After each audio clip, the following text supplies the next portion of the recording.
Opening Hours with MyFin. Good morning. Opening അവേഴ്സിൻ്റെ പുതിയൊരു സെഷനിലേക്ക് എല്ലാ പ്രേക്ഷകരെയും സ്വാഗതം ചെയ്യുന്നു. Good morning Surath. Happy morning Nikhil. ഒരു വെൽക്കം ബാക്ക് കൂടിയാണ്, കുറച്ച് ദിവസം ഉണ്ടായിരുന്നില്ല. Thank you so much. 2 ദിവസത്തെ ചെറിയൊരു ബിസി സ്കെഡ്യൂൾ ആയിരുന്നു. നമുക്ക് ബഡ്ജറ്റ് ഞായറാഴ്ച വരുന്ന നേരം കുറച്ച് പ്രീ ബഡ്ജറ്റ് ഷോസ് ചെയ്യണമായിരുന്നു.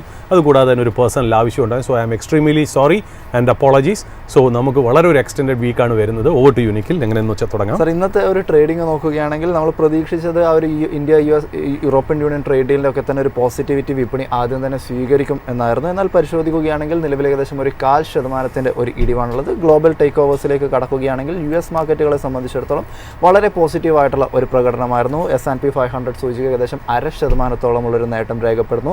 നാസ്ഡാക്ക് സൂചിക 0.5%-ഓളമുള്ളൊരു നേട്ടം രേഖപ്പെടുത്തിയപ്പോൾ ഡോ ജോൺസ് സൂചികയ്ക്ക് 0.5% മുകളിലുള്ളൊരു പെർഫോമൻസ് രേഖപ്പെടുത്താനും സാധിച്ചിട്ടുണ്ടായിരുന്നു. ഏഷ്യൻ വിപണികളിലേക്ക് വരികയാണെങ്കിലും ജാപ്പനീസ് സൂചികയായിട്ടുള്ള നിക്കേ 225 ഒക്കെ തന്നെ നിലവിൽ ഏകദേശം 1.25% ഒരു നേട്ടത്തിലേക്ക് എത്തിയിരിക്കുന്നു. എന്നാൽ ഗ്ലോബൽ ടേക്ക് ഓവേഴ്സ് പരിശോധിക്കുകയാണെങ്കിൽ അത്ര പോസിറ്റീവായിട്ടുള്ള ഒരു കാര്യമല്ല കാണാൻ വേണ്ടിയിട്ട് സാധിക്കുന്നത്. സൗത്ത് കൊറിയയ്ക്ക് മുകളിൽ താരിഫ് ഏർപ്പെടുത്തും എന്നുള്ളൊരു പ്രഖ്യാപനം ഡൊണാൾഡ് ട്രംപിൻ്റെ ഭാഗത്ത് നിന്ന് ഉണ്ടായിട്ടുണ്ട്. എന്നാൽ സൗത്ത് കൊറിയയുടെ പ്രതികരണം ഇതുവരെ ഒഫീഷ്യലായിട്ടുള്ള ഒരു സ്ഥിരീകരണം ഇത് സംബന്ധിച്ചിടത്തോളം പുറത്തു വന്നിട്ടില്ല. ബോർഡ് ഓഫ് പീസിൽ അംഗമാകാൻ വേണ്ടിയിട്ട് വിസമ്മതിക്കുന്നു എന്ന ഒരു കാരണം ചൂണ്ടിക്കാണിച്ചാണ് നിലവിൽ ഇപ്പോൾ ഡൊണാൾഡ് ട്രംപിൻ്റെ ഭാഗത്ത് നിന്ന് ഈ രീതിയിലുള്ള ഒരു നീക്കങ്ങൾ ഉണ്ടായിക്കൊണ്ടിരിക്കുന്നത്.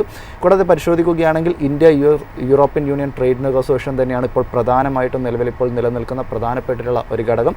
ഇതിനെ സംബന്ധിച്ചിടത്തോളം ഫൈനലായിട്ടുള്ള കൺക്ലൂഷൻ അല്ലെങ്കിൽ തന്നെ മറ്റ് പ്രസ് റിലീസുകളൊക്കെ തന്നെ നാളെ മുതൽ ലഭ്യമായി തുടങ്ങും എന്നുള്ള രീതിയിലുള്ള വാർത്തകളുണ്ട്. എന്നാൽ കമ്മോഡിറ്റി സെഗ്മെൻറ്റിലേക്ക് വരികയാണെങ്കിൽ അത്ര വളരെ പോസിറ്റീവായിട്ടുള്ള വളരെ ബുള്ളിഷായിട്ടുള്ള ഒരു സെൻറ്റിമെൻറ്റ് തന്നെയാണ് സിൽവറിലും ഗോൾഡിനെ സംബന്ധിച്ചിടത്തോളം നിലവിലിപ്പോൾ നിലനിൽക്കുന്നത്. ഗോൾഡ് ആണെങ്കിൽ ഔൺസിന് ഏകദേശം $5,100 എന്ന് പറയുന്ന ഒരു നിരക്കിലെത്തിയിരിക്കുന്നു. സിൽവർ ആണെങ്കിൽ ഔൺസിന് $117 എന്ന് പറയുന്ന ഒരു ഓൾ ടൈം റെക്കോർഡും ടച്ച് ചെയ്തിരിക്കുന്ന ഒരു കാഴ്ചയാണുള്ളത്. മാർക്കറ്റ് പരിശോധിക്കുകയാണെങ്കിൽ അങ്ങനെ ഒരു വലിയ രീതിയിലുള്ള ഒരു ബുള്ളിഷ് സെൻറ്റിമെൻറ്റ് കാണാൻ വേണ്ടിയിട്ട് സാധിക്കുന്നില്ല. നിലവിലിപ്പോൾ മാർക്കറ്റിനെ സംബന്ധിച്ചിടത്തോളം ആണെങ്കിലും ഇന്ത്യ US ട്രേഡ് ഡീലിനെ സംബന്ധിച്ചിടത്തോളമുള്ള സാറിൻ്റെ ഒരു ടേക്ക് എന്താണ്? നിഖിൽ, ഇതിപ്പോൾ എന്താ പറയുക, നമ്മുടെ ഈ ഒരു പുതിയ വീക്ക് തുടങ്ങുന്നത് തന്നെ ഒരു ദിവസം കഴിഞ്ഞിട്ടാണ്. മൺഡേ ഇന്നലെ ഹോളിഡേ ആയിരുന്നു, റിപ്പബ്ലിക് ഡേ പ്രമാണിച്ച് നമ്മൾ ട്യൂസ്ഡേ മുതൽ തുടങ്ങുന്നു. പക്ഷേ ആ ഒരു കുറവ് എന്ന് പറയുന്നത് നികത്താനായിട്ട് സൺഡേ ബഡ്ജറ്റ് വരുന്നുണ്ട്. അന്ന് സ്റ്റോക്ക് മാർക്കറ്റ് ഓപ്പൺ ആണ് എന്നുള്ള കാര്യം കൂടെ നമ്മുടെ പ്രേക്ഷകരെ അറിയിക്കുന്നു. നമ്മൾ ഈ പറയുന്ന പോലെ മൈഫിൻ്റെ ഡെസ്കിൽ നിന്നും ഒരു നല്ല രീതിയിലുള്ള ഒരു ലൈവ് കവറേജ് ബഡ്ജറ്റിനെ കുറിച്ച് നമ്മൾ ഫെബ്രുവരി 1 ലൈവായിട്ട് തന്നെ ഓൺ എയർ നമ്മൾ ഉണ്ടാവും എന്നുള്ള കാര്യം നമ്മുടെ പ്രേക്ഷകരെ നമ്മൾ അറിയിക്കുന്നു. ആ കാര്യം ഷെയർ ചെയ്യുന്നു. ഏതാണ്ട് 8 തൊട്ട് 8:30 രാവിലെ മുതൽ ഏതാണ്ട് കണ്ടിന്യൂസ് ആയിട്ട് സ്റ്റോക്ക് മാർക്കറ്റ് ക്ലോസ് ചെയ്യും വരെ 4, 4:30, 5 മണി വരെ ഞങ്ങൾ വിവിധ തരം എക്സ്പേർട്സിനെയും പാനലുകാരെയും എക്സ്പേർട്സ് ഡിസ്കഷൻസും ഒക്കെ ആയിട്ട് നമ്മൾ മുന്നോട്ട് പോകുന്നതായിരിക്കും എന്നുള്ളതാണ്. കഴിഞ്ഞ ആഴ്ച തന്നെ ഞാൻ പല പ്രീ ബഡ്ജറ്റ് ഡിസ്കഷൻസും എസ്പെഷ്യലി നമ്മുടെ ഡോക്ടർ VK വിജയകുമാർ സർ ഉണ്ട്. അതായത് എക്കണോമിയെ സംബന്ധിച്ച് ഏറ്റവും നന്നായിട്ട് സംസാരിക്കാൻ പറ്റുന്ന ഒരു വ്യക്തി, അല്ലെങ്കിൽ ജിയോ പൊളിറ്റിക്സിനെ സംബന്ധിച്ച് ഏറ്റവും നന്നായിട്ട് സംസാരിക്കാൻ പറ്റുന്ന ഒരു വ്യക്തി എന്ന രീതിയിൽ ഞാൻ അദ്ദേഹത്തിൻ്റെ അടുത്ത് തൃശ്ശൂർ പോയിരുന്നു. നമ്മളൊരു പ്രീ ബഡ്ജറ്റ് ഡിസ്കഷൻ ഏതാണ്ട് 1 മണിക്കൂറായിട്ടുള്ള ഒരു ഇൻ്റർവ്യൂവിനെക്കാട്ടുള്ള ഒരു എന്താ പറയുക, ഒരു ചിറ്റ് ചാറ്റ് സെഷൻ ആയിരുന്നു, ഒരു കോഫി ടേബിൾ ഡിസ്കഷൻ ആയിരുന്നു എന്നുള്ളതാണ്. അപ്പോൾ ഒരു ഫയർ സൈഡ് ചാറ്റ് ഡിസ്കഷനൊക്കെ കഴിഞ്ഞ് ഏതാണ്ട് ബഡ്ജറ്റിൻ്റെ ഒരു പ്രീ ബഡ്ജറ്റ് ഷോ നമ്മൾ ഷൂട്ട് ചെയ്യേണ്ടായി. എനിക്ക് തോന്നുന്നു 2 ദിവസത്തിനുള്ളിൽ അതിൻ്റെ ഓരോ വീഡിയോസായിട്ട് പുറത്തു വരുന്നതായിരിക്കും എന്നുള്ള കാര്യം കൂടെ നമ്മൾ അറിയിക്കുന്നു. ജിയോജിത് ഫിനാൻഷ്യൽ സർവീസസിൻ്റെ ചീഫ് ഇൻവെസ്റ്റ്മെൻറ്റ് സ്ട്രാറ്റജിസ്റ്റാണ് ഡോക്ടർ VK വിജയകുമാർ എന്ന് പറഞ്ഞാൽ. അദ്ദേഹം എക്കണോമിക്സ് പ്രൊഫസറും കൂടെ ആയിരുന്നു എന്നുള്ള. അപ്പോൾ കുറച്ചുകൂടി എന്താ പറയുക, മാക്രോ എക്കണോമിക് കണ്ടീഷൻസും ജിയോ പൊളിറ്റിക്സുമാണ് അവിടെ സംസാരിച്ചിരിക്കുന്നത്. എന്നാൽ അതിനകത്ത് സ്റ്റോക്ക് മാർക്കറ്റിനെ മാറ്റി വെച്ച് നമ്മളൊരു സംസാരമില്ലാത്തതുകൊണ്ടും അദ്ദേഹം സ്റ്റോക്ക് മാർക്കറ്റിനെ കുറിച്ച് നല്ലൊരു രീതിയിൽ എക്സ്പെർട്ടീസ് ആയതുകൊണ്ടും നമ്മൾ അതിനെക്കുറിച്ചും ഡിസ്കസ് ചെയ്തിട്ട് പറ്റുമെങ്കിൽ എല്ലാ പ്രേക്ഷകരും അത് കാണുക. അദ്ദേഹത്തിൻ്റെ പോയിന്റ് ഓഫ് വ്യൂ, നമ്മൾ ആ സെയിം ക്വസ്റ്റ്യനുകൾക്ക് നമ്മൾ ഉത്തരം ഇവിടെ കൊടുക്കുന്നുണ്ട്. അദ്ദേഹത്തിൻ്റെ പോയിന്റ് ഓഫ് വ്യൂ ആണ് നമ്മൾ ആരാഞ്ഞതെന്നുള്ളതാണ് ആ ഒരു എന്താ പറയുക വീഡിയോ അല്ലെങ്കിൽ ആ ഷോൻ്റെ പ്രത്യേകത എന്ന് പറയുന്നത്. അപ്പോൾ ആ ഒരു കാരണം കൊണ്ട് തന്നെ എനിക്ക് 2-3 ദിവസം ഈ ഡെസ്ക് ഹാൻഡിൽ ചെയ്യാൻ പറ്റിയില്ല. അതുമാത്രമല്ല കുറച്ച് പേഴ്സണൽ റീസൺസും ഉണ്ടായിരുന്നു എന്നുള്ളതാണ്. ഇപ്പോൾ അതാ ഫ്രഷ് വീക്കായിട്ട് നമ്മൾ വന്നിരിക്കുന്നു. എങ്കിലും നമ്മളെ സംബന്ധിച്ച് പുതിയ ന്യൂസോ നല്ല ന്യൂസോ നമുക്ക് വരുന്നില്ല എന്നുള്ളതും ആശ്ചര്യകരമാണ് എന്നുള്ള കാര്യം. ഈ ആഴ്ച നമ്മൾ നോക്കുകയാണെങ്കിൽ വളരെ ഈവൻഫുൾ ആയിട്ടുള്ള വീക്കാണ് അല്ലേ. നമ്മളിപ്പോൾ പറയുന്ന പോലെ ഈ യൂറോപ്യൻ യൂണിയനും ഇന്ത്യയും തമ്മിലുള്ള ഫ്രീ ട്രേഡ് എഗ്രിമെൻറ്റ് നമ്മൾ സൈൻ ചെയ്യാൻ പോകുന്നു. ഇന്നത്തെ ദിവസമാണെന്നാണ് പറയുന്നത്. പലരും അതിനെ ക്ലാസിഫൈ ചെയ്തേക്കുന്നത് മദർ ഓഫ് ഓൾ ഡീൽസ് എന്നുള്ള രീതിയിലാണ്. അത് ഒന്നാമത്തെ കാര്യം. രണ്ടാമത്തെ കാര്യം, ഈ വീക്ക് തന്നെയാണ് ഫെഡിൻ്റെ പോളിസി റേറ്റിൻ്റെ ഡിസ്കഷൻ നടക്കുന്നത്. അതായത് ഫെഡിൻ്റെ FOMC മീറ്റ്. മൂന്നാമത് എനിക്ക് തോന്നുന്നു യൂണിയൻ ബഡ്ജറ്റ് ഓൺ സൺഡേ. പിന്നെ Q3 കോർപ്പറേറ്റ് ഏർണിങ്സ് പല മേജർ കമ്പനീസിൻ്റെയും ഈ ആഴ്ച വരുന്നുണ്ട്. ഇത് കൂടാതെ 2 മന്ത്ലി എക്സ്പയറി. ഇത്രയും ഈവൻറ്റ്സ് നടക്കുന്ന വളരെ ഈവൻറ്റ്ഫുൾ ആയിട്ടുള്ള ഒരു ആഴ്ചയിൽ കൂടെയാണ് നമ്മൾ പോകുന്നത് എന്നുള്ളത്. അപ്പോൾ അതുകൊണ്ട് മാർക്കറ്റ് നല്ല രീതിയിൽ വോളറ്റൈൽ ആവാനുള്ള ചാൻസസ് ഉണ്ട്. അതുകൊണ്ട് നമ്മുടെ പ്രേക്ഷകർ നല്ല രീതിയിൽ, അതായത് വളരെ ശ്രദ്ധയോടുകൂടി വേണം മാർക്കറ്റിനെ ട്രീറ്റ് ചെയ്യാൻ എന്നുള്ളത്. കഴിഞ്ഞ ആഴ്ച നമുക്കറിയാലോ, ഈ പറയുന്ന പോലെ ഞാൻ ഡെസ്കിലില്ലായിരുന്നു. ലാസ്റ്റ് 2 ദിവസം ഓപ്പണിംഗ് അവേഴ്സിലെന്ന് പറയുന്നത് ശ്രദ്ധിക്കേണ്ട ഒരു കാര്യം, വളരെ മോശകരമായിട്ടുള്ളൊരു വീക്കാണ് ഒരു ഇക്വിറ്റി ഇൻവെസ്റ്ററിനെ സംബന്ധിച്ചിടത്തോളം. നല്ല രീതിയിലുള്ള ഒരു മാർക്കറ്റ് സെല്ലിംഗ് ഉണ്ടായിരുന്നു എന്നുള്ള. ഇപ്പം ഞാൻ വെള്ളിയാഴ്ചത്തെ ഫിഗർ വെച്ച് ഞാൻ നോക്കുമ്പോഴേ ഏതാണ്ട് ഈ ജാനുവരി മാത്രം 33,958 33,958 നമുക്ക് ചുരുക്കി പറഞ്ഞ 34,000 കോടിക്ക് FIIസും FPIസും ഈ ജാനുവരി തുടങ്ങിയതിന് ശേഷം മാത്രം സെല്ല് ചെയ്തു. ഞാനീ പറയുന്നത് ഏതാണ്ട് 10-22 ദിവസത്തെ കാര്യമാണ് ഞാൻ ഈ പറയുന്നത് എന്നുള്ളത്. അതായത് അത്രയും ട്രേഡിംഗ് ഡേ കൊണ്ട് ഏതാണ്ട് 34,000 കോടി ഇന്ത്യ വിട്ട് പോയി എന്നുള്ളതാണ്. നമ്മളത് നോക്കുകയാണെങ്കിൽ ഓഗസ്റ്റ് 2025 ശേഷം ഏറ്റവും വലിയൊരു ഔട്ട്ഫ്ലോ ആണ് ഇന്ത്യൻ മാർക്കറ്റിൽ സംഭവിച്ചതെന്നുള്ളത്. അത്രയ്ക്ക് മാത്രം സെല്ലിങ് അതിനകത്ത് ഉണ്ടെന്നാണ്. പക്ഷേ ഈ വെള്ളിയാഴ്ച മാർക്കറ്റ് ഇത്രയും ലെവലിൽ ക്ലോസ് ചെയ്തു. അതായത് നാം പറഞ്ഞല്ലോ 34,000 കോടിയുടെ സെല്ലിംഗ് ജാനുവരി തന്നെ നടന്നു എന്ന് പറയുമ്പോൾ ഉണ്ടല്ലോ, നമ്മൾ മനസ്സിലാക്കേണ്ട കാര്യം ഇപ്പോഴും നിഫ്റ്റി ഏതാണ്ട് 5% away from all time high ആണ്. അതാണ് അതിൻ്റെ ഐറണി എന്ന് പറയുന്നത്. ഇത്രയും സെല്ലിംഗ് നടന്നിട്ട് പോലും നിഫ്റ്റി വേണ്ട രീതിയിൽ താഴേക്ക് വന്നില്ല എന്ന് പറയുന്നതാണ് അതിന് അതിശയകരമായിട്ടുള്ളൊരു കാര്യം എന്ന് പറയുന്നത്. ഇതിപ്പോൾ ഞാൻ കഴിഞ്ഞ ആഴ്ച ഉണ്ടായിരുന്നെങ്കിൽ ഞാനൊന്ന് ഷെയർ ചെയ്യണമെന്ന് വിചാരിച്ചാണ്. പക്ഷേ ഞാൻ ഇന്നും വളരെ താമസിച്ചിട്ടില്ല. അത് തീർച്ചയായിട്ടും ആ ഡേറ്റ നമ്മുടെ പ്രേക്ഷകരുടെ അടുത്തേക്ക് എത്തിക്കണമെന്ന് ഞാൻ ആഗ്രഹിക്കുന്നു എന്നുള്ളതാണ്. അതായത് ബാങ്ക് ഓഫ് അമേരിക്കയുടെ ഒരു റിപ്പോർട്ട് ഉണ്ടായിരുന്നു കഴിഞ്ഞ ആഴ്ച. അതിൽ അവർ പറയണത് ഗ്ലോബൽ ഇക്വിറ്റി ഫണ്ട്സ് ഏതാണ്ട് ഒരു വീക്ക്, അതായത് കഴിഞ്ഞ ആഴ്ച എന്ന് വേണം പറയാം, ഒരു മാസീവായിട്ടുള്ള സെല്ലിംഗ് ഗ്ലോബൽ ഇക്വിറ്റി ഫണ്ട്സിൽ ഉണ്ടായി എന്നുള്ളതാണ്. അതായത് $43.2 ബില്യൺ സെല്ലിംഗ് ആണ് ഗ്ലോബൽ ഇക്വിറ്റി ഫണ്ടുകളിൽ നടന്നത്. $43.2 billion is not a small amount. നിൽക്കില്ല, അത് നല്ല രീതിയിൽ സെല്ല് ചെയ്തു എന്നും. ഹെവി സെല്ലിംഗ് ഏറ്റവും കൂടുതൽ നേരിട്ടത് ചൈനീസ് ഇക്വിറ്റീസും പറഞ്ഞ പോലെ പല എമർജിങ് മാർക്കറ്റ് ഇക്വിറ്റീസും ഇന്ത്യയും ഒരു പരിധി വരെ കഴിഞ്ഞ ആഴ്ച US മാർക്കറ്റിലും സെല്ലിംഗ് നടന്നു. അപ്പോൾ മെയിൻലി നമ്മൾ നോക്കുകയാണെങ്കിൽ China, India, US and few emerging മാർക്കറ്റ്സിലാണ് നല്ല രീതിയിലുള്ള selling to the tune of $43.2 billion. അതിൽ ഏറ്റവും കൂടുതൽ സെല്ല് ചെയ്തത് ചൈനീസ് സ്റ്റോക്സ് ആണ് എന്നുള്ള. എന്നാൽ എന്ത് സംഭവിച്ചു? ഈ പൈസ സെല്ല് ചെയ്തിട്ട് എങ്ങോട്ട് പോയി എന്നാണ് ഒരു നല്ല രീതിയിലുള്ള ജോഗ്രഫിക് റൊട്ടേഷൻ, നമ്മൾ സെക്ടർ റൊട്ടേഷൻ, സ്റ്റോക്ക് റൊട്ടേഷൻ എന്ന് പറയുന്ന പോലെ ഒരു ജോഗ്രഫിക്കൽ റൊട്ടേഷൻ നടന്നത്. അതായത് money left India, China and US and it got into എവിടെയൊക്കെ കയറി? യൂറോപ്യൻ സ്റ്റോക്സിലും ജാപ്പനീസ് സ്റ്റോക്സിലും കയറി എന്നുള്ള. യൂറോപ്യൻ ജപ്പാനീസ് സ്റ്റോക്സിൽ കയറുന്നത് കൂടാതെ തന്നെ ഏറ്റവും കൂടുതൽ പൈസ കയറിയിരിക്കുന്നത് പ്രഷ്യസ് മെറ്റൽസിലായ ഗോൾഡിലും സിൽവറിലേക്കുമാണ്. അപ്പോൾ എന്തുകൊണ്ട് ഗോൾഡും സിൽവറും കയറി എന്ന് പറയാൻ അതിന് വേറെ പ്രത്യേകിച്ച് കാരണങ്ങളൊന്നുമില്ല. കൂടുതൽ പൈസ ഈ അസറ്റ് ക്ലാസ്സുകളെ അല്ലെങ്കിൽ പ്രഷ്യസ് മെറ്റൽസിനെ ചേസ് ചെയ്തു. When too much money chases too few goods, the price of that commodity goes up. അപ്പോൾ ഈ പറയുന്ന പോലെ പ്രഷ്യസ് മെറ്റൽസ് നന്നായിട്ട് കയറി. എന്തുകൊണ്ട് കയറി എന്ന് വെച്ചാൽ വേറെ ഒന്നുമല്ല, പൈസ ഇക്വിറ്റീസിൽ നിന്ന് അതിലോട്ട് കയറിയോണ്ടാണ് ഗോൾഡും സിൽവറും ഇത് നന്നായിട്ട് കയറി. അല്ലാണ്ട് ഗോൾഡിനും സിൽവറിനും ഒരു ഫണ്ടമെൻ്റൽ പ്രോപ്പർട്ടീസോ ക്യാരക്ടേഴ്സോ ഇല്ല. ജിയോ പൊളിറ്റിക്കൽ സിറ്റുവേഷൻ വരുമ്പോൾ ഈ പറയുന്ന പോലെ ഒരു സേഫ് ഹെവൻ അസറ്റ് എന്നുള്ള രീതിയിലേക്കാണ് വരുന്നത്. അത് കൂടുതലും ഡ്രൈവ് ചെയ്യുന്നത് ഡിമാൻഡ് ആൻഡ് സപ്ലൈ ആണെന്നുള്ള. അപ്പോൾ ഇക്വിറ്റീസിൽ നിന്ന് ഏതാണ്ട് 43.2 ബില്യൺ പോയിരിക്കുന്നത് കുറച്ച് രാജ്യങ്ങൾ, അതായത് യൂറോപ്യൻ മാർക്കറ്റ്സിലും ജപ്പാനിലും കൂടെ അല്ലാതെ പ്രഷ്യസ് മെറ്റൽസിലേക്കും പോയി എന്നുള്ളതാണ് അതിനകത്തുള്ളൊരു പ്രത്യേകത. അപ്പോൾ ഇതൊക്കെയാണ് ശരിക്കും പറഞ്ഞാൽ കഴിഞ്ഞ ആഴ്ച സംഭവിച്ചത്. അപ്പോൾ ജാനുവരിയിൽ നല്ല രീതിയിലുള്ളൊരു സെല്ലിംഗ് FISൻ്റെ ഭാഗത്തു നിന്ന് നടന്നു എന്നുള്ളതാണ്. അപ്പോൾ ഇതൊന്ന് ഞാൻ കഴിഞ്ഞ ആഴ്ചത്തെ ഞാൻ ഇല്ലാത്തത് കൊണ്ട് ഞാൻ കഴിഞ്ഞ ആഴ്ചത്തെ ഒരു മാർക്കറ്റ് റൗണ്ടപ്പ് ഞാനൊന്ന് പറഞ്ഞു എന്ന് മാത്രം. ഞാൻ ഇനി വീണ്ടും ഒന്ന് ഗ്ലോബൽ ക്യൂസിലേക്ക് പോകാം. വാൾ സ്ട്രീറ്റ് നമ്മൾ നോക്കുകയാണെങ്കിൽ ഇന്നലെ Wall Street closes in green. കഴിഞ്ഞ ആഴ്ച നല്ലോണം സെല്ലിംഗ് അവിടെ നടന്നെങ്കിലും ഈ പറയുന്ന പോലെ ഇൻഡിസസ് ഒന്നും വേണ്ട രീതിയിൽ വന്നില്ലെങ്കിലും ഗ്ലോബൽ ഇക്വിറ്റി ഫണ്ടിൻ്റെ സെല്ലിംഗ് US മാർക്കറ്റിൽ ഉണ്ടായിരുന്നു എന്നുള്ള വാസ്തവം തന്നെയാണ്. ബട്ട് ഇന്നലെ നമ്മൾ നോക്കാൻ നേരത്തെ S&P 500 0.5% അപ്പായിരുന്നു, നാസ്ഡാക്ക് 0.43% അപ്പായിരുന്നു, ഡൗ ജോൺസ് 0.64%. അതായത് 3 മേജർ ഇൻഡിസസും ഗ്രീൻ ആയിട്ടാണ് ക്ലോസ് ചെയ്തത് എന്നുള്ളതാണ്. കൂടുതലും നമ്മൾ നോക്കുകയാണെങ്കിൽ ഈ ആപ്പിൾ, മെറ്റ, മൈക്രോസോഫ്റ്റ് ഒക്കെ അവരുടെ ഏർണിങ്സിന് മുമ്പായിട്ടുള്ള റാലി കാഴ്ചവെച്ചു എന്നുള്ളതാണ്. ടോപ്പ് ഗെയിനേഴ്സ് നോക്കുകയാണെങ്കിൽ ഏതാണ്ട് സിസ്കോ +3.24% ആയിരുന്നു, ആപ്പിൾ +2.96%, 1.77%, Caterpillar 1.59%, Oracle 2.78% അപ്പായിരുന്നു. നമ്മൾ ലൂസേഴ്സിൻ്റെ സൈഡിൽ നോക്കുകയാണെങ്കിൽ ഇൻറ്റലിൽ ഒരു 5.64% ഡൗൺ ആയിരുന്നു, AMD 3.72% ഡൗൺ ആയിരുന്നു, ടെസ്ല 3.09% ഡൗൺ ആയിരുന്നു, മൈക്രോൺ ടെക്നോളജീസ് -2.64%, സ്റ്റാർബക്സ് -1.26%. പിന്നെ എനിക്ക് തോന്നുന്നു ഈ പറയുന്ന പോലെ ബേസിക്കലി വലിയൊരു ക്യൂ ഒന്നും നമുക്ക് ഗ്ലോബൽ മാർക്കറ്റ് തരുന്നില്ല എന്നുള്ളതാണ്. ഒരു ചെറിയൊരു നോർമൽ രീതിയിൽ മാർക്കറ്റ് ഇന്നലെ ക്ലോസ് ചെയ്തു എന്നാണ്. എന്നാൽ all ice in US all ice R on the fed. അതായത് ഫെഡ് എങ്ങനെയായിരിക്കും ഇൻട്രസ്റ്റ് റേറ്റ് കുറയ്ക്കുകയോ ഇല്ല എന്നുള്ളതാണ് മാർക്കറ്റിൽ ഡിവൈഡഡ് ആയിട്ടുള്ള ഒപ്പീനിയനാണ്. നോ റേറ്റ് കട്ട് എന്നൊരു നല്ലൊരു വിഭാഗം ചിന്തിക്കുമ്പോൾ വേറൊരു ചെറിയൊരു കൂട്ടർ വിശ്വസിക്കുന്നത് 25 ബേസിസ് പോയിൻറ്റ്സ് കട്ടായിരിക്കും എന്നുള്ള രീതിയിലാണ് പോകുന്നത്. ഏതാണ്ട് ആ ഒരു അൺസർട്ടനിറ്റി, അതായത് ഫെഡ് മീറ്റിങ്ങിൻ്റെ ഔട്ട്കമ്മിൻ്റെ ഒരു അൺസർട്ടനിറ്റിയും ഒപ്പീനിയനും എക്സ്പെക്റ്റേഷനും ഡിവൈഡഡ് ആയതുകൊണ്ട് തന്നെ നമ്മളൊന്ന് ട്രഷറി മാർക്കറ്റിലേക്ക് നോക്കുമ്പോൾ ട്രഷറി മാർക്കറ്റ് ചെറുതായിട്ടൊന്ന് സ്ലിപ്പ് ചെയ്തതായിട്ട് കാണുന്നു. അപ്പോൾ US 10-year ബോണ്ട് ഈൽഡ് നമ്മൾ ലാസ്റ്റ് നോക്കുമ്പോൾ 4.23% ആയിരുന്നു എന്നുള്ളതാണ്.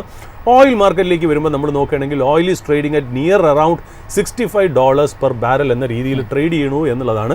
കാരണം ഒന്നാമത്തെ കാര്യം എന്നറിയാം, US പ്രൊഡക്ഷൻ ഭയങ്കരമായിട്ട് ഈ കോൾഡ് വേവ്, നമ്മൾ പേപ്പറിലൊക്കെ കണ്ടു കാണുമല്ലോ, ഒരുപാട് ഐസും മഞ്ഞും ഒക്കെ വീണതൊക്കെ കോൾഡ് വേവ് കാരണം US ഓയിൽ പ്രൊഡക്ഷൻ ഒന്ന് ഹിറ്റ് ചെയ്തിട്ടുണ്ട് എന്നുള്ളതാണ്. അപ്പോൾ അത് കാരണം തന്നെ ഏതാണ്ട് $65 ട്രേഡ് ചെയ്യണേ എന്നുള്ള.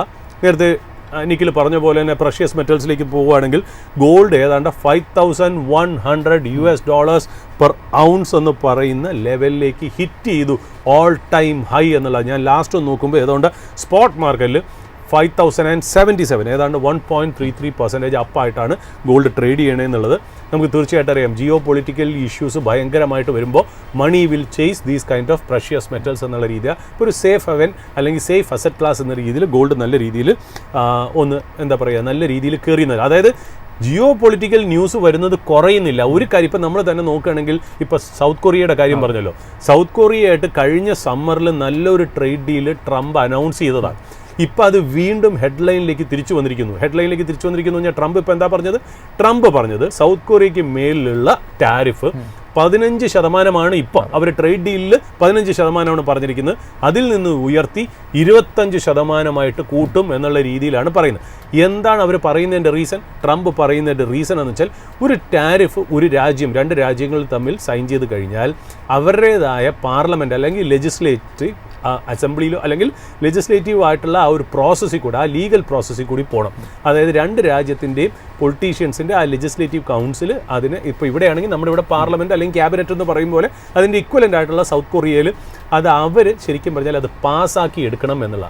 എന്നാൽ അത് കറക്റ്റ് സമയത്ത് അവിടെ പാസ്സായില്ല. അതിൻ്റെ അർത്ഥം സൗത്ത് കൊറിയയും US തമ്മിലുള്ള ട്രേഡ് ഡീല് നമ്മൾ ഇൻ പ്രിൻസിപ്പിൾ അവർ പറഞ്ഞു സൈൻ ചെയ്തെങ്കിൽ പോലും സൗത്ത് കൊറിയൻ പൊളിറ്റിക്കൽ ലെജിസ്ലേറ്റേഴ്സ് അതിനെ അക്സെപ്റ്റ് ചെയ്തിട്ടില്ല എന്നുള്ളൊരു കാരണത്താൽ ട്രംപ് പറയുന്നത് എന്താ വെച്ചാൽ ഈ പറയുന്ന പോലെ ഒരു ടാരിഫിൻ്റെ കാര്യത്തിൽ 15 നിന്ന് 25 ഇൻക്രീസ് ചെയ്യാനുള്ള ചാൻസ് ഉണ്ടെന്ന് ഒരു വശത്ത് സൗത്ത് കൊറിയ എടുത്ത് പറഞ്ഞു വയ്ക്കുന്നു. ഇപ്പുറത്തെ വശത്ത് Trump in limelight again കാനഡയോട് പറയുന്നത് 100% ടാരിഫ് നിങ്ങൾ മുന്നിൽ വയ്ക്കാൻ ചാൻസ് ഉണ്ട് എന്നുള്ളതാണ് കാര്യം.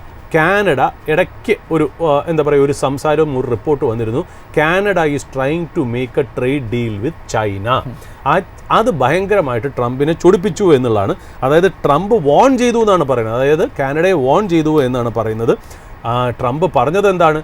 കാനഡ അങ്ങനത്തെ ഒരു ഡീലിലേക്ക് പോവുകയാണെങ്കിൽ ചൈന കാനഡയെ പച്ചയ്ക്ക് തിന്നും, വിൽ ഈറ്റ് അലൈവ് എന്നുള്ള വാക്ക് തന്നെയാണ് അദ്ദേഹം ഉപയോഗിച്ചു എന്നുള്ളത്. എന്നിട്ട് അത് പറയുന്ന വേറൊരു കാര്യം കൂടെയാണ്. അദ്ദേഹം പറയുന്ന ഒരു കാര്യം വെച്ചാൽ ഇനിയിപ്പോൾ ചൈനയും കാനഡയും തമ്മിലൊരു ട്രേഡ് ഡീൽ ആയാൽ ചൈന എന്ത് ചെയ്യും? ഈ US ആ ഒരു ടാരിഫ് റെസ്ട്രിക്ഷൻസിനെ മറികടക്കാൻ വേണ്ടി കാനഡയെ ഉപയോഗിച്ച് കാനഡ ഒരു പിവട്ടൽ പോയിൻ്റാക്കി മാറ്റി വെച്ച് ചൈനയുടെ ട്രേഡ് കാനഡ വഴി റീറൂട്ട് ചെയ്തിട്ട് അമേരിക്കയുടെ ടാരിഫിനെ മറികടക്കാനുള്ള സാധ്യത വളരെ കൂടുതലാണ്. അതുകൊണ്ട് നിങ്ങൾ ചൈനയായിട്ട് സൈൻ ചെയ്യുകയാണെങ്കിൽ നിങ്ങൾക്ക് മേൽ 100% ടാരിഫ് വരും എന്നുള്ള രീതിയിലാണ് കാനഡയെ US വോൺ ചെയ്തിരിക്കുന്നത് എന്നല്ല. എന്നിട്ട് ഇത് മാത്രമല്ല, സ്റ്റേറ്റ്മെൻറ്റ് പോയ പോക്ക് ഞാൻ ആലോചിക്കണം. അതായത് എന്നിട്ട് അദ്ദേഹം ട്രംപ് പറയുകയും കൂടെ ചെയ്തു, Canada lives because of US. അതായത് കാനഡയുടെ നിലനിൽപ്പ് തന്നെ US കാരണമാണ് എന്നുള്ളതും കൂടെ പറഞ്ഞു വെക്കുന്നു എന്നുള്ളതാണ്. ഇപ്പം നമ്മൾ നോക്കുകയാണെങ്കിൽ കനേഡിയൻ PM മാർക്ക് കാർണി പറഞ്ഞതെന്ന് വെച്ചാൽ Canada has no intention of signing or pursuing a free trade deal agreement with China എന്നുള്ളത് അദ്ദേഹം പരസ്യമായിട്ട് പ്രഖ്യാപിച്ചു എന്നുള്ളത്. അപ്പോൾ ഇങ്ങനത്തെ ഗ്ലോബൽ അൺസർട്ടനിറ്റീസ് കറൻസീസ് നമ്മളെ വിട്ട് മാറാതിരിക്കുന്നിടത്തോളം കാലം പ്രഷ്യസ് മെറ്റൽസിലേക്ക് പൈസ വന്നുകൊണ്ടിരിക്കുന്നു എന്നുള്ളതാണ്. നിഖിൽ നേരത്തെ പറഞ്ഞതുപോലെ സിൽവറിൽ നമ്മൾ നോക്കുകയാണെങ്കിൽ ഏതാണ്ട് $117 പെർ ഔൺസ് എന്ന് പറയുന്ന ലെവലിലേക്ക് ഹിറ്റ് ചെയ്തു എന്നുള്ള ഇൻട്രാഡേ ആണ് ഇത് ഹിറ്റ് ചെയ്തെങ്കിൽ പോലും 117 എന്ന് പറയുന്നത് എന്തൊരു വലിയൊരു ഫിഗർ ആണെന്നറിയോ. അതായത് December 18, 2024 നമ്മൾ നോക്കുകയാണെങ്കിൽ ഏതാണ്ട് $30 പെർ ഔൺസ് ആണ്. $30 പെർ ഔൺസിൽ നിന്നാണ് ഒരു കൊല്ലം കഴിയുമ്പോഴത്തേക്കും, ഒരു കൊല്ലവും 1-2 മാസം കൂടി കഴിയുമ്പോഴത്തേക്കും വരുന്നത് എത്ര? $117 പെർ ഔൺസ്. വേറൊരു ഇൻട്രസ്റ്റിംഗ് സ്ട്രാറ്റജിയും കൂടെ സിൽവറിലുണ്ട് നിഖിൽ. അതായത് December 18, 2025 നമ്മൾ സിൽവർ മേടിച്ചിരുന്നെങ്കിൽ ഇന്ന് ഡബിൾ ആയേനെ. അതായത് വെറും എന്താ പറയുക, ഒരു മാസവും ഒരാഴ്ചയും കൊണ്ട് ഡബിൾ ചെയ്യുന്ന ഒരു രീതിയിലേക്ക് സിൽവർ മാറി എന്നുള്ളതാണ് അതിൻ്റെ പ്രത്യേകത എന്ന് പറയുന്നത്. പിന്നെ നമ്മൾ മറ്റുള്ള ഗ്ലോബൽ ക്യൂസ് ആയിട്ട് പ്രഷ്യസ് മെറ്റൽസിൽ നിന്ന് മാറി നമ്മൾ ഡോളറിലേക്ക് നോക്കുകയാണെങ്കിൽ ഡോളർ ഹിറ്റ് 4 month ലോ. അതാണ് അതിൻ്റെ രസം. ഡോളർ 4 മാസത്തെ താഴത്തെ ലെവലിലാണ്. അതായത് 97 എന്നുള്ള രീതിയിലാണ് ഡോളർ ഇൻഡെക്സ് ട്രേഡ് ചെയ്യണമെന്നുള്ള. അതായത് dollar has weakened against major currencies, അതായത് കുറേ ബാസ്ക്കറ്റ് ഓഫ് കറൻസീസിന് അഗെയിൻസ്റ്റ് ആയിട്ട് ഗ്ലോബലി ഡോളർ ഒന്ന് ഡിപ്രിഷിയേറ്റ് ചെയ്ത് നിൽക്കുകയാണ് 97.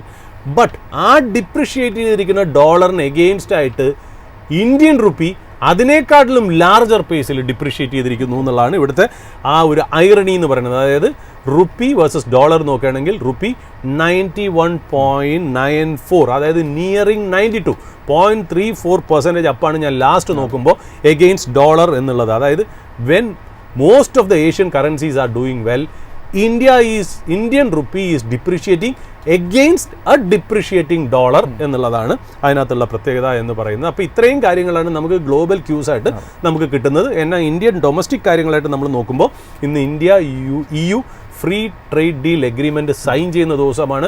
ഇന്നത്തെ ദിവസത്തിൻ്റെ പ്രത്യേകത എന്താണെന്ന് വെച്ചാൽ ഇത്രയും നാൾ നമ്മൾ ഡിസ്കഷനിലായിരുന്നു എന്നുള്ളതാണ്. ആ ഫോർമൽ ഡിസ്കഷൻ ഇന്നലത്തോടുകൂടി കഴിഞ്ഞു.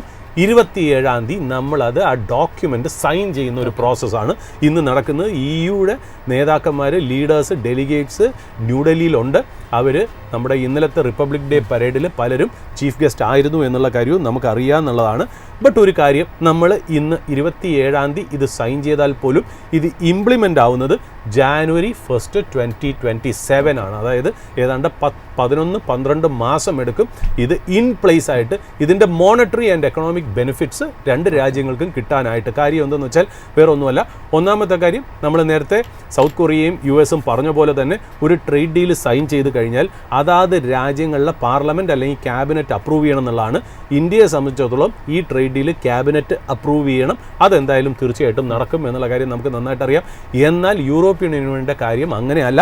യൂറോപ്യൻ യൂണിയൻ എന്ന് പറയുന്നത് രസകരമായിട്ടുള്ള കാര്യമാണ്. അതായത് ഈ ഒരു ട്രേഡ് ഡീലിനെ പല ലാംഗ്വേജിലാക്കി മാറ്റി ഈ ലാംഗ്വേജിൽ സർക്കുലേറ്റ് ചെയ്ത് മെമ്പർ കൺട്രീസായ EU നേഷൻസിനെ അയച്ച് അവരുടേതായ പാർലമെൻറ്റിൻ്റെ ഒരു റാറ്റിഫിക്കേഷനും കൂടി വേണ്ടി വരും. അപ്പോൾ ആ ഒരു ലീഗൽ പ്രോസസ്സിന് വേണ്ടിയിട്ടാണ് അതിൻ്റെ സമയം എടുക്കുന്നത് എന്നുള്ളതാണ്.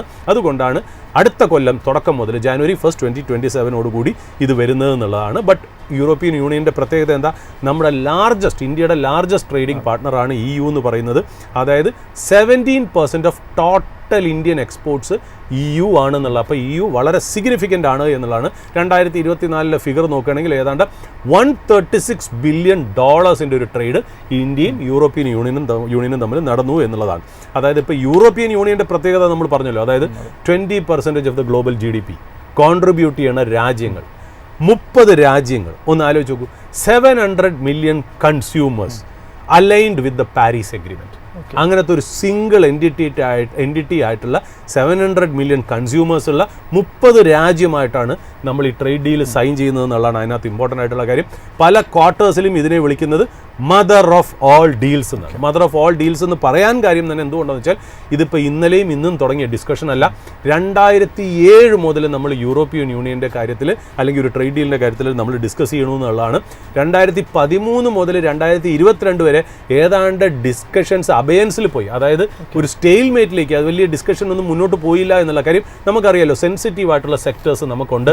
Agriculture, farming, diary products, genetically modified crops. അപ്പോൾ അതിൻ്റെയൊക്കെ ഈ ഇഷ്യൂസ് കാരണം ഇന്ത്യ ചില കാര്യങ്ങൾ സമ്മതിക്കാത്തതുകൊണ്ടും നമ്മൾ നിർബന്ധം പിടിച്ചത് കാരണവും കുറേ നാൾക്ക് ഈ ടോക്സും ഡിസ്കഷനും നടന്നില്ല എന്നുള്ളതാണ്. ബട്ട് ഈവൻ ദെൻ ഇപ്പോൾ ഇതെല്ലാം കൂടെ വന്നിരിക്കുന്നു. ഒന്ന് ആലോചിച്ച് നോക്കണം, 27 മുതൽ 30 കൺട്രീസ് ആയിട്ടാണ് നമ്മൾ ഡീൽ ചെയ്യുന്നത് എന്നുള്ളതും ഇതിനെ മദർ ഓഫ് ഓൾ ഡീൽസ് ആക്കി മാറ്റുന്നു എന്നുള്ളതാണ്. അത് മാത്രമല്ല, ഇതിനകത്ത് ഈ എഗ്രിമെൻ്റ് ഉണ്ടല്ലോ കവേഴ്സ് 24 ചാപ്റ്റേഴ്സ്, 24 ചാപ്റ്ററാണ് ഇത് കവർ ചെയ്യണമെന്നല്ല. ഒന്നാമത്തെ കാര്യം, ഗുഡ്സ് ഉണ്ട്, അതിനകത്ത് സർവീസസ് ഉണ്ട്, ഇൻവെസ്റ്റ്മെൻറ്റ്സ് ഉണ്ട്, അങ്ങോട്ടും ഇങ്ങോട്ടുള്ള ഇൻവെസ്റ്റ്മെൻറ്റ്സ് ഉണ്ട്, ഡിജിറ്റൽ ട്രേഡ് ഉണ്ട്. അതുമാത്രമല്ല പ്രൊഫഷണൽസിൻ്റെ മൊബിലിറ്റി, അതായത് ഇവിടുന്ന് പ്രൊഫഷണൽസ് അങ്ങോട്ടും അവിടുന്ന് ഇങ്ങോട്ടും വരുന്ന 24 ചാപ്റ്റേഴ്സ് കവർ ചെയ്ത് വരുന്നതുകൊണ്ട് തന്നെ ഇതിനെ mother of all trade deals എന്ന് തന്നെ വിളിക്കേണ്ടി വരും എന്നുള്ളതാണ്. ഇപ്പോൾ ഇന്ത്യയും യൂറോപ്പും കൂടെ ഒന്ന് സൈൻ ചെയ്യുകയാണെങ്കിൽ ഏതാണ്ട് ഗ്ലോബൽ GDPയുടെ 25% ആ ഒരു ട്രേഡ് ഡീലാണ് നമ്മൾ സംസാരിക്കുന്നത് എന്നുള്ളതാണ്. അപ്പോൾ and it should cover around 2 billion people. So it is a very significant deal. That is why we call it as a mother of all trade deals എന്നുള്ള രീതിയിലും കൂടെ നമ്മൾ പറയുന്നു എന്നുള്ളതാണ്. ഇതിനകത്ത് എങ്ങനെയാണ് ഇതിനകത്ത് US പെരുമാറുന്നത് എന്നുള്ളതൊന്ന് കാണണം. കാര്യം ഇപ്പം ഞാനിപ്പോൾ ഇതിനകത്ത് കാണുമ്പോഴേ ഭയങ്കര ഇൻട്രസ്റ്റിംഗ് ആയിട്ടുള്ള ഒരു ജിയോ പൊളിറ്റിക്സ് നമ്മളിതൊന്ന് വരച്ചു നോക്കൂ.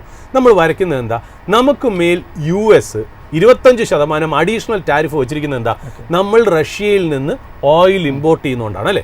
അപ്പോൾ അമേരിക്കയുടെ വാദം എന്താണ്, അമേരിക്ക ഇത് എങ്ങനെ കാണുന്നു എന്നുള്ള കാര്യം, നമ്മൾ റഷ്യയിൽ നിന്ന് ഓയിൽ ഇമ്പോർട്ട് ചെയ്യുന്നത് കാരണം നമ്മൾ റഷ്യയെ ഫണ്ട് ചെയ്യുന്നു.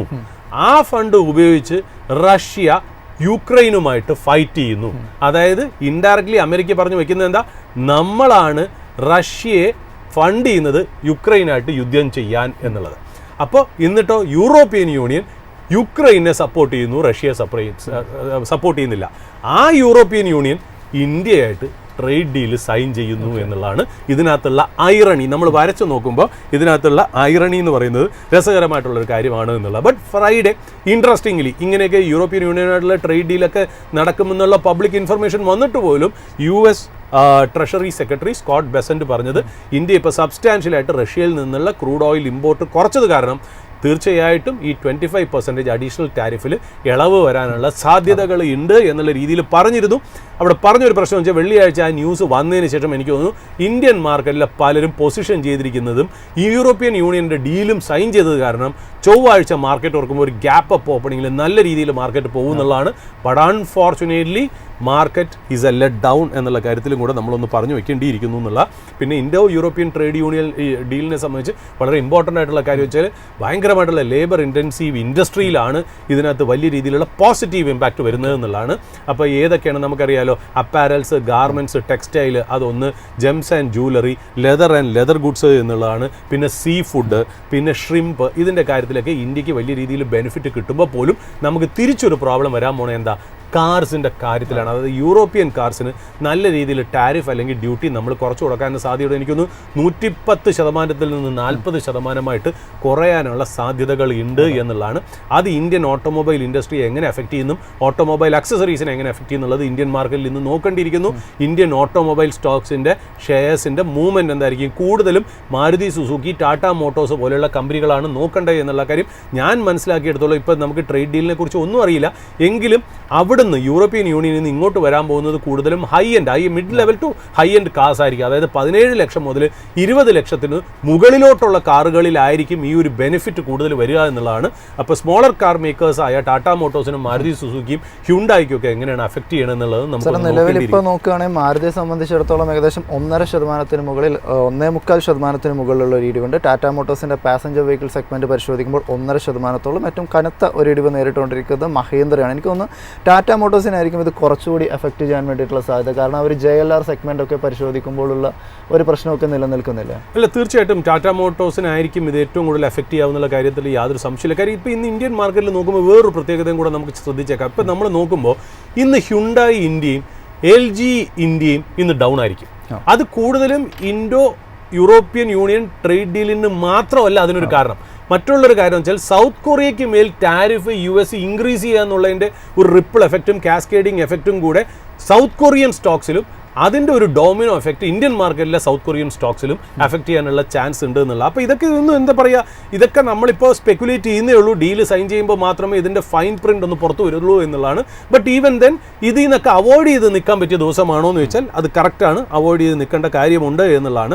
ലാസ്റ്റ് വീക്ക് നമ്മൾ നോക്കുകയാണെങ്കിൽ ഏതാണ്ട് നിഫ്റ്റി 3% ആയിരുന്നു ഡൗൺ ആയത്. നല്ല രീതിയിൽ 45 ബില്യൺ ഡോളേഴ്സിൻ്റെ സെല്ലിംഗ് നടന്നു എന്നുള്ളത് നമുക്കറിയാലോ. ഗ്ലോബൽ ഇക്വിറ്റി ഫണ്ട്സിൻ്റെ സെല്ലിംഗ് നടന്നു എന്നുള്ളതാണ്. അപ്പോൾ ഇന്ത്യൻ മാർക്കറ്റിൽ വീണ്ടും ഞാനൊന്ന് നോക്കുമ്പോഴേ ശരിക്കും പറഞ്ഞാൽ FISൻ്റെ ഇൻഡെക്സ് ഫ്യൂച്ചേഴ്സിലെ ഷോർട്ട് ഞാനൊന്ന് നോക്കുമ്പോൾ 38,000 കോടിയാണ്.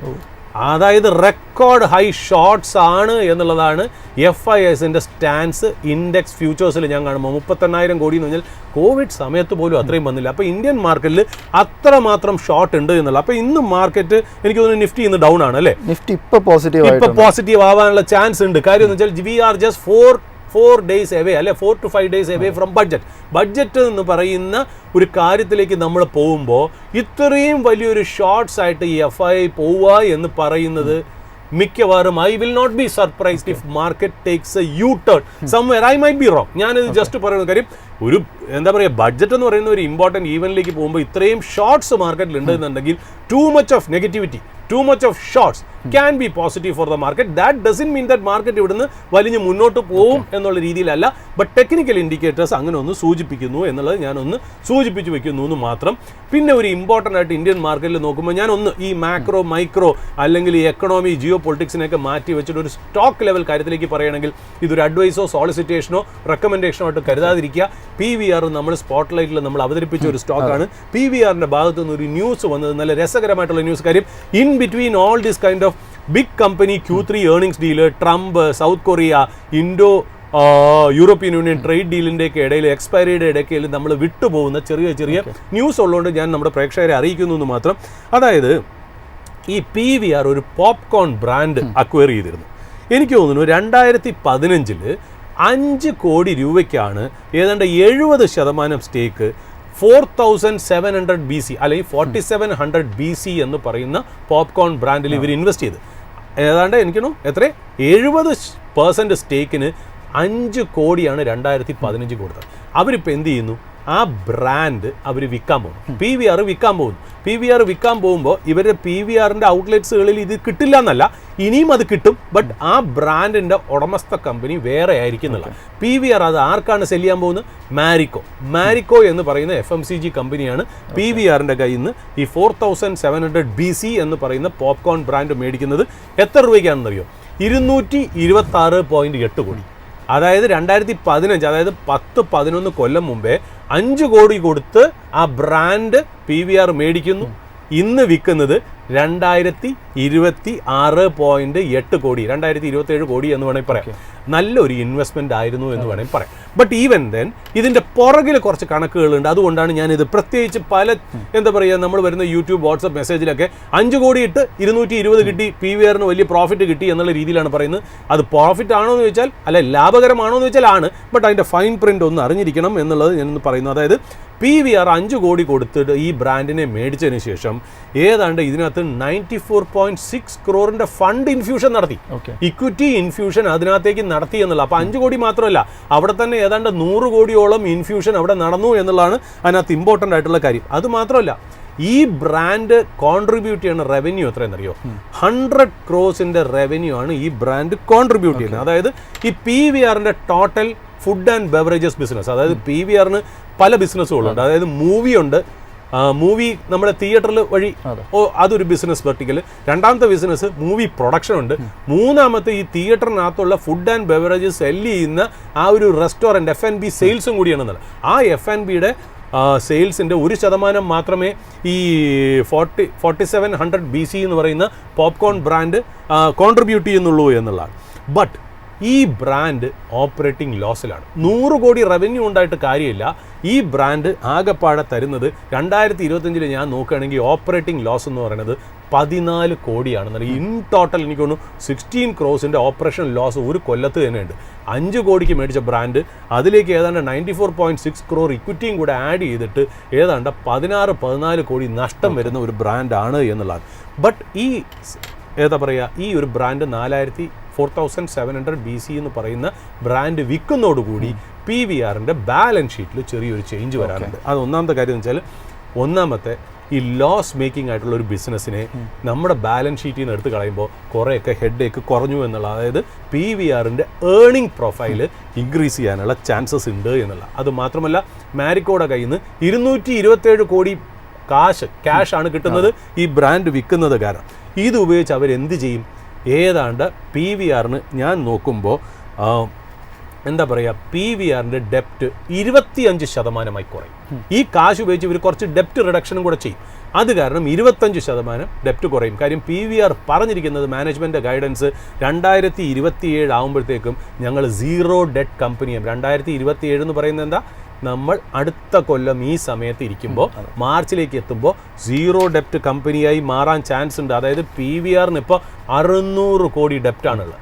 ഈ 227 കോടി കിട്ടുന്നതിൽ കുറച്ച് കാശ് ഉപയോഗിച്ച് ഡെപ്റ്റ് റിട്ടയർ ചെയ്യാനുള്ള ചാൻസസ് ഉണ്ട്. കാര്യം ഈ 227 കോടി കൊണ്ട് അവരെന്താ ചെയ്യണമെന്നറിയോ? ഒന്ന്, ഡെപ്റ്റ് കുറയ്ക്കും. രണ്ടാമത്, ബാലൻസ് ഷീറ്റ് ഒന്ന് സ്ട്രെങ്തൻ ചെയ്യും. പിന്നെ അവരുടെ കോർ ബിസിനസ്സായ മൂവി പ്രൊഡക്ഷൻ എന്നുള്ള രീതിയിലേക്ക് കാശ് ഇറക്കും എന്നുള്ള രീതിയിലേക്കാണ് പറഞ്ഞത്. ഒന്നാമത് PVR തിയേറ്ററിൻ്റെ കേസിൽ അസറ്റ് ലൈറ്റ് മോഡലിലേക്ക് പോവുകയാണ്. കാര്യം അവരിനി സ്ഥലം മേടിച്ച് ഡെവലപ്പ് ചെയ്യില്ല. അവർ പറയുന്നത് വെച്ചാൽ, അവരുടെ സ്പെസിഫിക്കേഷനിൽ ആർക്കെങ്കിലും സ്ഥലം മോളിൻ്റെ മുകളിലോ എന്തൊക്കെ ഉണ്ടെങ്കിൽ അവർക്കിതിനെ ഡെവലപ്പ് ചെയ്തെടുക്കാം. PVR പറയും ഇതെങ്ങനെയാണ് ചെയ്യേണ്ടതെന്നുള്ളത്. എന്നിട്ട് PVR ഓപ്പറേറ്റ് ചെയ്യും. അതായത് PVR കാശിറക്കില്ല, പകരം PVR ഇതിനെ മാനേജ് ചെയ്ത് കൊടുക്കുമെന്നുള്ള അങ്ങനെ ഒരു അസറ്റ് ലൈറ്റ് സ്ട്രാറ്റജിയാണ് അവർ ഏതായാലും മൂവി എക്സിബിഷൻ ബിസിനസ്സിൽ പോകുന്നത്. എന്നാൽ ഈ കാശ് ഉപയോഗിച്ച് അവർ ചെയ്യാൻ പോകുന്നത് ഡെപ്റ്റ് റിഡ്യൂസ് ചെയ്യും, ബാലൻസ് ഷീറ്റ് ഒന്ന് സ്ട്രെങ്തൻ ചെയ്യും, കോർ സിനിമ ബിസിനസ്സിനെ ഒന്ന് ഫണ്ട് ചെയ്യാനുമാണ് ചാൻസ് ഉള്ളതെന്നുള്ള. അപ്പോൾ ഏതാണ്ട് PVRന്റെ ബാലൻസ് ഷീറ്റിൽ 25% ഡെപ്റ്റ് കുറഞ്ഞ് 600 കോടിയുടെ ഡെപ്റ്റ് 2027 ആകുമ്പോൾ 0 ഡെപ്റ്റിലേക്ക് പോവുകയാണെങ്കിൽ കൊല്ലം തോറും ഏതാണ്ട് 18 തൊട്ട് 20 കോടി ഈ ഡെപ്റ്റ് സർവീസ് ചെയ്യാനായിട്ട് അടയ്ക്കുന്ന കാശും കുറയും. അതായത് ഇത്രയും കാശ് കിട്ടുമ്പോൾ അത്രയും കടം കുറയ്ക്കുമല്ലോ. കടം കുറയ്ക്കുമ്പോൾ അതിൻ്റെ പലിശ അടയ്ക്കുന്നതും കൂടെ കുറയും. അപ്പോൾ ഏതാണ്ട് ഓപ്പറേറ്റിംഗ് ക്യാഷിൽ 18 തൊട്ട് 20 കോടിയുടെ ലാഭം വരെ ഉണ്ടാവും എന്നുള്ളതാണ് അതിനകത്തുള്ള കാര്യം എന്ന് പറയുന്നത്. നമുക്കറിയാലോ, PVR എന്ന് പറയുന്ന കമ്പനിയുടെ പ്രത്യേകത എന്ന് വെച്ചാൽ ഓരോ ക്വാർട്ടറിലും ഓരോ സ്വഭാവം. ചില ക്വാർട്ടർ പ്രോഫിറ്റാണ്, ചില ക്വാർട്ടറിൽ ലോസ് ആണ് എന്നുള്ളതാണ്. അതിൻ്റെ മാർക്കറ്റ് പ്രൈസ് 927 ആയിരുന്നു ഞാൻ ലാസ്റ്റ് നോക്കുമ്പോൾ. ഏതാണ്ട് 927-നും 930-ക്കും ഇടയിലാണ് അതൊന്ന് ട്രേഡ് ചെയ്യണമെന്നുള്ള. മാർക്കറ്റ് ക്യാപ്പ് 9100 ക്രോസിൽ ട്രേഡ് ചെയ്യുന്ന ഒരു സ്റ്റോക്കാണ്. ഇതൊരു സ്പോട്ട് ലൈനിൽ ഞാൻ അവതരിപ്പിക്കാൻ കാര്യം റെക്കമെൻഡേഷൻ ഒന്നുമല്ല. സൈഡിൽ കൂടി നമ്മൾ വലിയ ജിയോ പൊളിറ്റിക്സ് ഒക്കെ സംസാരിക്കുന്നതിനിടയിൽ ചെറിയ കാര്യങ്ങളാണ്. അപ്പോൾ PVR എന്ന് പറയുന്നത് ഇപ്പോൾ എന്ത് വന്നു? PVR എന്ന് പറയുന്ന ഒരു മോണോപ്പൊളിസ്റ്റിക് ബിസിനസ്സായി മാറിക്കൊണ്ടിരിക്കുന്നു. അങ്ങനെയുള്ള സമയത്ത് ഈ പറയുന്ന പോലെ അവർ നോൺ കോർ ബിസിനസ്സുകളെ സെല്ല് ചെയ്യുമ്പോൾ അവർക്ക് ആ പൈസ ഉപയോഗിച്ച് അവർ ഡെപ്റ്റ് കുറച്ച് 2027 ആകുമ്പോഴത്തേക്കും ഡെറ്റ് ഫ്രീ ആവാനായിട്ട് അവർക്ക് അതൊരു സഹായകരമാവുന്നു എന്നുള്ള ഒരു കാര്യം. പിന്നെ ഇൻട്രസ്റ്റ് ആയിട്ടും കൊല്ലം തോറും അല്ലെങ്കിൽ മാസം തോറും അടയ്ക്കുന്ന കാശിലും ഗണ്യമായിട്ടുള്ള കുറവും കൂടെ വരുമ്പോൾ PVR പ്രോഫിറ്റിലേക്ക് വരാനുള്ള ചാൻസ് വളരെ ഹൈ ആണ് എന്നുള്ള. അപ്പോൾ സ്പോട്ട്ലൈറ്റ് സ്റ്റോക്ക് ആയതുകൊണ്ട് കൂടി തന്നെ ഇതിന് മുമ്പേ ഒന്ന് മെൻഷൻ ചെയ്തിട്ടുണ്ട് എന്നുള്ളതാണ് അതിനകത്ത് പറയാനുള്ള ഒരു കാര്യം കൂടെ.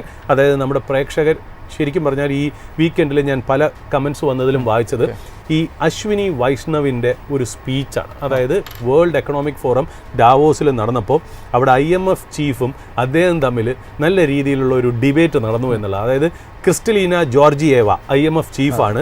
അവർ പറഞ്ഞിരിക്കുന്നത്, അവരുടെ അടുത്തൊരു ചോദ്യം ചോദിച്ചു, AI-യുടെ ഡെവലപ്മെൻറ്റ്. അതായത് ഈ ഡാവോസ് കംപ്ലീറ്റ് AI ആണ്. AI സ്റ്റീൽ ചെയ്തു ഷോ എന്നുള്ളതാണ് അതിനകത്ത് പ്രത്യേകമായിട്ടുള്ള കാര്യം. അപ്പോൾ ഡാവോസിൽ ചോദിച്ചപ്പോൾ അവർ IMF ചീഫ് ക്രിസ്റ്റലീന പറഞ്ഞതെന്ന് വെച്ചാൽ, ടോപ്പ് കൺട്രി എന്ന് പറഞ്ഞാൽ AI-യുടെ കാര്യത്തിൽ എന്നും അമേരിക്ക തന്നെയാണ് എന്നുള്ള. ഇന്ത്യ പോലുള്ള രാജ്യം എന്ന് പറയുന്നത് സെക്കൻഡ് ടിയറിലാണ് എന്നുള്ളത് പറഞ്ഞത് അശ്വിനി വൈഷ്ണവിന് വലിയ രീതിയിൽ ഇഷ്ടപ്പെട്ടില്ല എന്നുള്ള. അപ്പോൾ ഒന്നാമത് അദ്ദേഹം ഇലക്ട്രോണിക്സ് ആൻഡ് IT മിനിസ്റ്ററാണ്, ഓൾസോ മിനിസ്റ്റർ ഫോർ റെയിൽവേസ് ആണെന്നുള്ള. Ashwini Vaishnaw is a very performing minister എന്നുള്ള കാര്യത്തിൽ അറിയാം. So he hit back. തിരിച്ച് ഈ പറയുന്ന പോലെ ക്രിസ്റ്റലീന ജോർജിയേവ എടുത്ത് പറയുന്ന ഒരു കാര്യമുണ്ട്. അതായത് നിങ്ങൾ IMF എന്ത് പാരാമീറ്റേഴ്സാണ് ഈ കാര്യങ്ങൾ AI റെഡിനെസ്സിനെ കുറിച്ച് ക്ലാസിഫൈ ചെയ്തിരിക്കുന്നതെന്ന് എനിക്കറിയില്ല. ബട്ട് എന്നെ സംബന്ധിച്ച് ഞാൻ അതിനേക്കാട്ടിലും വില വയ്ക്കുന്നത്, അദ്ദേഹം പറഞ്ഞില്ല, ഞാൻ ചേർത്ത് വായിക്കുന്നു എന്നേ ഉള്ളൂ, സ്റ്റാൻഫോർഡിൻ്റെ ഒരു സ്റ്റഡിയാണ്.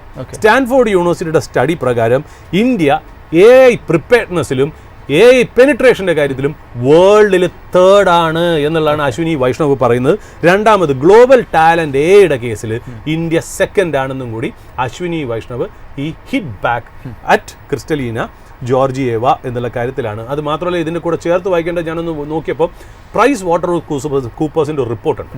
ആ റിപ്പോർട്ട് പ്രകാരം അവർ പറയുന്നത് വെച്ചാൽ ബൈ 2035 ഇന്ത്യ ഈ ആർട്ടിഫിഷ്യൽ ഇൻ്റലിജൻസ് കാരണം GDP-യിലേക്ക് $550 ബില്യൺ വാല്യൂ അഡീഷനും കൂടി കൊണ്ടുവരും എന്നുള്ള രീതിയിലേക്കാണ് പറയുന്നത് എന്നുള്ളതാണ്. പിന്നെ ഒരു കാര്യം കൂടെ, ഒരു പ്രേക്ഷകൻ്റെ ഒരു ചോദ്യം കൂടെ ചേർത്ത് വെച്ചിട്ട് നമുക്ക് അപ്ഡേറ്റ്സിലേക്ക് പോവാം. അതായത് എങ്ങനെയാണ് ഇന്ത്യയുടെ AI സ്റ്റാക്ക് എന്നുള്ളത് പറഞ്ഞു തന്നാൽ കൊള്ളാം എന്ന് പ്രേക്ഷകൻ ചോദിച്ചിരുന്നു. അതായത് നമ്മളിപ്പോൾ ശരിക്കും പറഞ്ഞാൽ ഏറ്റവും നല്ല AI ടീച്ചർ അശ്വിനി വൈഷ്ണവ് തന്നെയാണെന്നുള്ള അദ്ദേഹത്തിൻ്റെ വാക്കുകൾ നമ്മൾ നോക്കുമ്പോൾ AI സ്റ്റാക്ക് എന്ന് പറയുന്നത് 5 ലെയറാണ്. 5 ലെയർ എന്ന് പറയുന്നത് ഏറ്റവും താഴത്തെ ലെയർ എന്ന് പറയുന്നത് എനർജിയാണ്. അതായത് ഈ കമ്പ്യൂട്ടിങ്ങിന് റിയൽ ടൈം കമ്പ്യൂട്ടിംഗ് ആയതുകൊണ്ട് നല്ല രീതിയിലുള്ള പവർ വേണം. അപ്പോൾ ഏറ്റവും താഴത്തെ ലെയർ എന്ന് പറയുന്നത്, അതായത് 5 ലെയർ ഓഫ് പേസ്ട്രി അല്ലെങ്കിൽ ഒരു കേക്ക് ആണെന്ന് വിരിക്കുക, ഏറ്റവും താഴെ എനർജിയാണ് വരുന്നത്. അവിടെ വരുന്നത് എന്താ, എനർജി പ്രൊഡ്യൂസേഴ്സ് ആവാം, അത് സോളാർ ആവാം, കോളാവാം, തെർമലാവാം, ന്യൂക്ലിയർ ആവാം, വിൻഡ് ആവാം, എന്ത് വേണമെങ്കിലും ആവാം. അത് പിന്നെ ഈ പവറിനെ ട്രാൻസ്മിറ്റ് ചെയ്യുന്ന കമ്പനികൾ, പിന്നെ power equipments, generators, turbines, smart metres, pipe, gas turbines, ഇങ്ങനെയുള്ള പല കാര്യങ്ങളുമാണ് ആ ലോവർ ലെവലിൽ വരുന്നത്. That is the energy level stack which is at the bottom എന്നുള്ളത്. അതിൻ്റെ മുകളിൽ വരുന്നതാണ് ഇൻഫ്രാസ്ട്രക്ചർ. ഇൻഫ്രാസ്ട്രക്ചർ എന്ന് പറയുമ്പോൾ അവിടെ വരുന്നത് ഏതാ, സെമി കണ്ടക്ടർ ചിപ്സ്, പിന്നെ ചിപ്പ് ഉണ്ടാക്കുന്ന കമ്പനികളായ TSMC വേണ്ടി മെഷീൻ ഉണ്ടാക്കി കൊടുക്കുന്ന നെതർലൻഡ്സ് ബേസ്ഡ് ASML എന്ന് പറയുന്ന കമ്പനി, പിന്നെ ഇൻറ്റൽ, AMD, ക്വാൽകോം, കമ്പ്യൂട്ടേഴ്സ് ഉണ്ടാക്കുന്ന കമ്പനി, പിന്നെ റൗട്ടേഴ്സ്, സ്വിച്ചസ്, വയേഴ്സ് ഉണ്ടാക്കുന്ന കമ്പനി, പിന്നെ ആ ഇൻഫ്രാസ്ട്രക്ചർ ബിൽഡ് ചെയ്യുന്നത് ഞാൻ പറഞ്ഞല്ലോ. അതായത് ഒരു സെമി കണ്ടക്ടർ ഡെവലപ്മെൻറ്റിനൊക്കെ ശരിക്കും പറഞ്ഞുണ്ടല്ലോ 500 കെമിക്കൽസും 50 ഗ്യാസും വേണം. പീരിയോഡിക് ടേബിളിലെ 2/3 എലമെൻസും യൂസ് ചെയ്തിട്ടാണ് ഉണ്ടാക്കുന്നത്. അപ്പോൾ ഈ കൂളിംഗ് സൊല്യൂഷൻസ് കമ്പനി, ഈ നാച്ചുറൽ വാട്ടർ, പ്യുവർ വാട്ടർ ഉണ്ടാക്കുന്ന കമ്പനീസും ഒക്കെ ഈ ഇൻഫ്രാസ്ട്രക്ചർ സ്റ്റാക്കിൽ സെമി കണ്ടക്ടർ ചിപ്പൊക്കെ ഡെവലപ്പ് ചെയ്യുന്ന NVIDIAയുടെയും ഇൻ്റലിൻ്റെയൊക്കെ കൂടെ തന്നെ ആൻസിലറി ബിസിനസ്സുകളായിട്ട് വരും എന്നുള്ളതാണ് ആ സെക്കൻഡ് ലെയർ. അതിൻ്റെ മുകളിലോട്ട് വരുന്നത് ക്ലൗഡ്. എവിടെയാണ് ഈ AI ഹോസ്റ്റ് ചെയ്യുന്നത് എന്നുള്ളതാണ്. ആ ക്ലൗഡിലേക്ക് വരുന്നത് എന്താ, ഗൂഗിളിനും മെറ്റയ്ക്കും ക്ലൗഡുണ്ട്, മൈക്രോസോഫ്റ്റ് അജൂറുണ്ട്, ഇതെല്ലാം അവിടെ വരും എന്നുള്ളതാണ്. അതിൻ്റെ മുകളിൽ വരുന്നതാണ് ആപ്ലിക്കേഷൻ ലെയർ. അതിൻ്റെ മുകളിൽ വരുന്നതാണ് ഫങ്ഷണൽ മോഡൽ, അല്ലെങ്കിൽ നമ്മൾ പറയുന്നത് എന്താ, AI മോഡൽ അല്ലെങ്കിൽ ലാർജ് ലാംഗ്വേജ് മോഡൽ. അതായത് ക്ലൗഡിൻ്റെ മുകളിൽ വരുന്നതാണ് LLMs അല്ലെങ്കിൽ ഫങ്ഷണൽ മോഡൽ. അത് നമുക്ക് എല്ലാവർക്കും അറിയാം, ChatGPT, പെർപ്ലെക്സിറ്റി, ക്ലൗഡ്, ഗ്രോക്ക്, ജെമൈനി എന്നുള്ളതൊക്കെ പറയുന്നതാണ് ഫങ്ഷണൽ മോഡൽസ് അല്ലെങ്കിൽ ലാർജ് ലാംഗ്വേജ് മോഡൽസ്. അപ്പോൾ ഏറ്റവും താഴെ എനർജിയുടെ മുകളിൽ ഇൻഫ്രാസ്ട്രക്ചറിൻ്റെ മുകളിൽ ക്ലൗഡിൻ്റെ മുകളിൽ ഈ ലാർജ് ലാംഗ്വേജ് ഫങ്ഷണൽ മോഡൽസ്, അവിടെയാണ് ChatGPT ഒക്കെ വരുന്നത്. ഇത്രയും സ്റ്റാക്കുകളിൽ ഇന്ത്യക്ക് വലിയ റോളില്ല. എന്നാൽ ഏറ്റവും താഴത്തെ എനർജിയുടെ കാര്യത്തിൽ റോളുണ്ട് എന്നുള്ള കാര്യത്തിൽ സംശയമില്ല. കാര്യം സ്റ്റേറ്റ് ഗവൺമെൻറ്റും സെൻട്രൽ ഗവൺമെൻറ്റും ഈ ഒരു ഫെസിലിറ്റിക്ക് വേണ്ടി പവർ കൊടുക്കുക എന്നുള്ളതും, ഇവിടെ ഒരുപാട് പവർ ട്രാൻസ്മിഷൻ ജനറേറ്റിംഗ് കമ്പനീസ് ഉള്ളതുകൊണ്ട് അവിടെ റോളുണ്ട്. ഏതാ, എനർജി ലെവലിൽ. ഇൻഫ്രാസ്ട്രക്ചറിൽ വലിയ റോളില്ല, അതിൻ്റെ മുകളിൽ ക്ലൗഡിലും വലിയ റോളില്ല, അതിൻ്റെ മുകളിൽ ലാർജ് ലാംഗ്വേജ് ഫങ്ഷണൽ മോഡൽസിൽ റോളില്ല. ഏറ്റവും ഏറ്റവും ടോപ്പ് മോസ്റ്റ് മോഡൽ, അതായത് ആപ്ലിക്കേഷൻ ലെവൽ, അവിടെയാണ് മോഡൽ. അതായത് ഇപ്പം നമുക്കറിയാം, ഏതെങ്കിലും കമ്പനികൾ അവരുടെ സോഫ്റ്റ്വെയർ യൂസ് ചെയ്യുന്നു എന്ന് വയ്ക്കാം. ആ സോഫ്റ്റ്വെയറിനെ AI ലാർജ് ലാംഗ്വേജ് മോഡലായ ChatGPTയും പെർപ്ലെക്സിറ്റി ആയിട്ട് ആപ്ലിക്കേഷൻ ലെവലിൽ ഇൻ്റഗ്രേറ്റ് ചെയ്ത് എക്സിസ്റ്റിംഗ് സോഫ്റ്റ്വെയറിനെ ആർട്ടിഫിഷ്യൽ ഇൻ്റലിജൻസ് ഇനേബിൾഡ് ആയിട്ട് മാറ്റണമെങ്കിൽ അവിടെയാണ് ഇന്ത്യൻ കമ്പനീസിൻ്റെ ഓപ്പർച്യൂണിറ്റി എന്ന് പറയുന്നത്. അതായത് ഈ വേൾഡിലെ പല ഗ്ലോബൽ ഫിനാൻഷ്യൽ എല്ലാ സെക്ടറിലുള്ള കമ്പനീസിനും സോഫ്റ്റ്വെയർ ഉണ്ടാക്കിക്കൊണ്ടിരിക്കുന്നത് ഇന്ത്യൻ കമ്പനിയായ Wipro, Infosys, TCS, Cognizant, tech Mahindra, LTI Mindtree, L&T technologies, Coforge, Persistent പോലുള്ള കമ്പനികളാണ്. അവരായിരിക്കും ആ സോഫ്റ്റ്വെയറിലേക്ക് AI ഇൻകോപ്പറേറ്റ് ചെയ്യുന്നത്.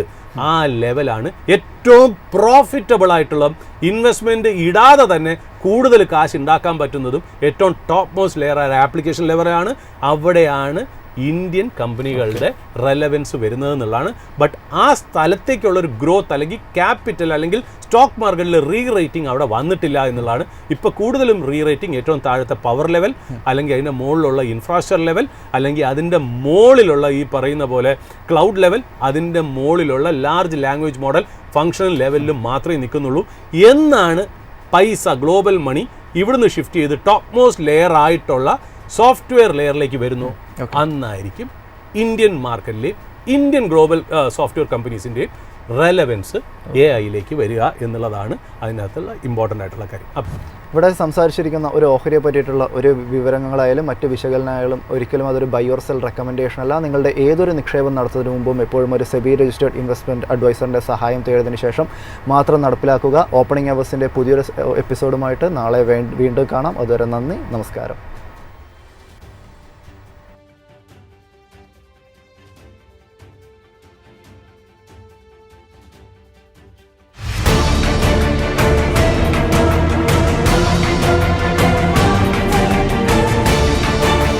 Opening Hours with MyFin.